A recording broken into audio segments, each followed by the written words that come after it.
Dans le cadre du projet Innovège du Rita Mayotte, l'association Saveurs et Senteurs de Mayotte a mené des enquêtes de pratiques culturales auprès des producteurs de vanille en parallèle d'un projet de structuration de la filière.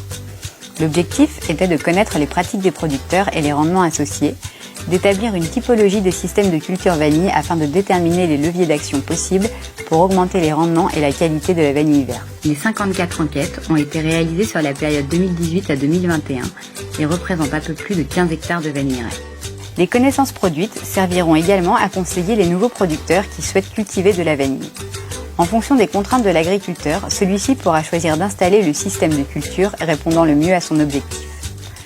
Les résultats des enquêtes mettent en évidence 3 systèmes de culture que nous avons caractérisés sur la base de la typologie définie par Fabrice Lebellec du CIRAD Flore en 2002. Un système de culture sous couvert arboré, un système de culture de vanille plein champ en association et un système de culture vanille plein champ.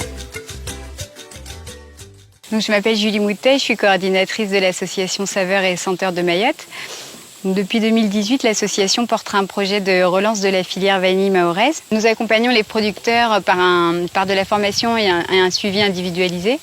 Depuis 2018, nous achetons également la vanille verte des producteurs qui ne souhaitent pas préparer eux-mêmes leur vanille ou la vanille des producteurs qui souhaitent faire partie d'un collectif et bénéficier des avantages à mutualiser les connaissances et les moyens. En parallèle de ce projet de structuration de la filière vanille, nous avons mené une étude sur le projet du Rita Innovège dans le but de dresser un inventaire des pratiques des producteurs mahorais, un inventaire des plantations, un état des lieux au niveau agronomique pour voir ce qui restait un peu des connaissances héritées du passé de la grande époque où Mayotte produisait des tonnes de vanille noire. Aujourd'hui, on estime la production à quelques centaines de kilos. Et notre objectif, donc, c'était vraiment de voir dans quel état étaient les plantations et qu'est-ce qui restait de ces connaissances. Suite à cette étude, on a mis en lumière en fait, des leviers d'action possibles pour améliorer la performance agronomique de la vanille de Mayotte. Et c'est sur ces points-là qu'on va travailler aujourd'hui avec les producteurs. Le système de culture sous couvert arboré est le système minoritaire sur l'île. On note la présence de grands arbres type bois noir, manguier, jacquier, répartis de façon homogène sur la parcelle. Les lianes sont installées sur des tuteurs d'avocat marron principalement et occasionnellement sur d'autres espèces présentes sur la parcelle. La densité de ce système est de l'ordre de 4800 lianes par hectare. Ce système présente les meilleures caractéristiques pour répondre aux besoins du vanillé, en termes d'humidité, d'humus et d'ombrage. La gestion de l'ombrage est le point le plus compliqué pour les agriculteurs qui doivent faire appel à des professionnels pour les opérations d'élagage des grands arbres. Les opérations telles que la fécondation des fleurs et l'entretien sont rendues plus difficiles que sur des systèmes de plantation en ligne. Je m'appelle Abassidi Massi. Dès le départ, je souhaitais avoir une production en sous-bois. J'ai essayé de conserver un maximum d'arbres. L'avantage, c'est que, étant donné que j'ai beaucoup d'arbres sur la parcelle, j'ai une quantité de matière organique qui me permettent d'avoir un sol recouvert de litière. Et aussi, je pense que dans ce système, ça permet de réguler les maladies. Les inconvénients, c'est la gestion des tuteurs, parce que du coup, ça représente un travail important. Et que donc, comme on sait que la vanille, à un moment donné, il faut induire un stress pour induire la floraison. Donc à un moment donné, on est confronté à de la taille. Dans le système vanille plein champ en association, les vanilliers sont installés sur des tuteurs de jatropha en majorité avec de l'avocat marron en tuteur secondaire avec une densité moyenne de 6300 lianes par hectare. La vanille est associée de façon plus ou moins homogène avec des bananiers, des agrumes et des ananas. Les bananiers et les fruitiers sont implantés dans le but de fournir plus d'ombrage à la parcelle. Le compost des feuilles et troncs de bananier est intéressant pour le vanillier car il peut apporter de l'eau en saison sèche et des minéraux qui répondent aux besoins du vanillier. C'est le système le plus répandu et celui qui rapporte le plus de valeur ajoutée à l'agriculteur. La majorité des producteurs pratiquent un paillage au pied des lianes avec du compost et de la bourre de coco. Je m'appelle monsieur Fondi. C'est mon jardin mahorais, un peu sur l'agroécologie. Voilà les plusieurs couches un peu d'ombrage. Il y a les tuteurs, il y a les bananiers, il y a les manguiers, il y a les cocotiers un peu plus hauts. Au niveau couverture végétale, la vanille a besoin de paillage, il a besoin de la matière organique.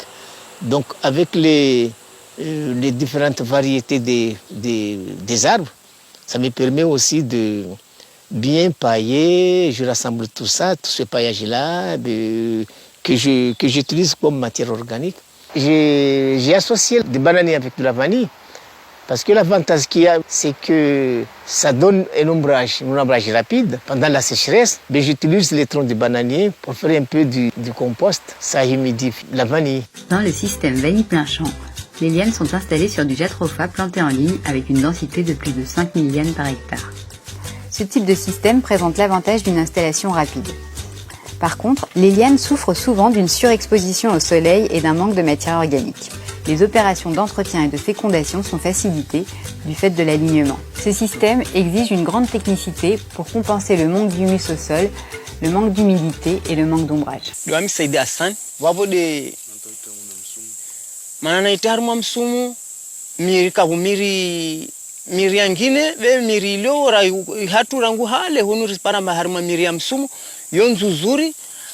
Na harma mzavuka yonzuzuri be mzavuka kaujitabiliha mori msumu wapo msumu dera upara maude uliona ibahati ripara urfanyao kaptsena mwiri wangine mbao wa motabilo haraka haraka mbao vona be msumu sasa na mtu para hawengi bwa hindo tsambo suzunga mwiri wangine kushinda upara o lazima rudunge de yo mbarso para haraka rifanye zihazi.